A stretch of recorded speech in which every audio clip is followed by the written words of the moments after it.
আমি অবসরপ্রাপ্ত lieutenant general Mohammad Nuruddin খান, সাবেক সেনাপ্রধান।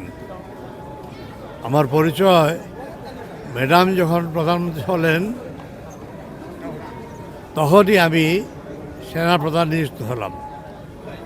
ওনার দীর্ঘ 4 বছর প্রধানমন্ত্রীত্বকালে আমি তার সঙ্গেই সেনাপ্রধান ছিলাম।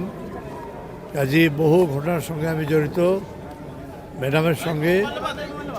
তারপর 4 বছর পর আমি অবসর গ্রহণ করলাম। উনি তারপর আরও 1 বছর প্রধানমন্ত্রী ছিলেন। ওই 4 বছর অনেক স্মৃতি, অনেক কথা যা বলার সময় এখন নাই। আজকে আমরা এসেছি তার সমাধিতে পুষ্প অর্পণের জন্য এবং তার জন্য দোয়া করার জন্য। আল্লাহ পাক ওনাকে জান্নাতুল ফেরদৌস কবুল করুন, আমিন। আপনারা সবাই তার জন্য দোয়া করবেন। উনি বেহেশতের মানুষ, সেটা তার জানা যায়। কত লক্ষ লোক হয়েছিল সেটা দেখে বোঝা যায়। আল্লাহ তাকে কবুল করেছেন বেহেশতের হিসাবে। আল্লাহ যেন ওকে ব্যস্ত করে দোয়া করি। ওনার সঙ্গে আর অনেক স্মৃতি, অনেক কথা। আপনারা দোয়া করবেন জানি আমি তাকে সম্মান জানিয়ে তাকে জীবনটা কাটাতে পারি। আমরা চিরকালই জিয়া রহমানের দলে ছিলাম। রাষ্ট্রপতি জিয়া, প্রেসিডেন্ট জিয়া, জেনারেল জিয়ার সঙ্গে ছিলাম।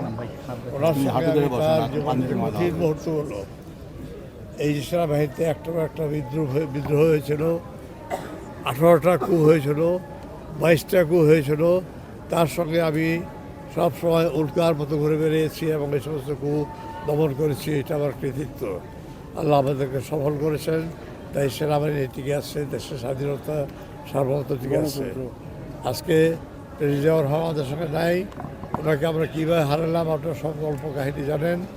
উনি হয়তো আল্লাহ ওনাকে নিয়ে গেছেন, কিন্তু উনি বেঁচে থাকলে দেশের দিক নির্দেশনা অন্যরকম হতো। ওনাদের দেশ অনেক এগিয়ে যেত।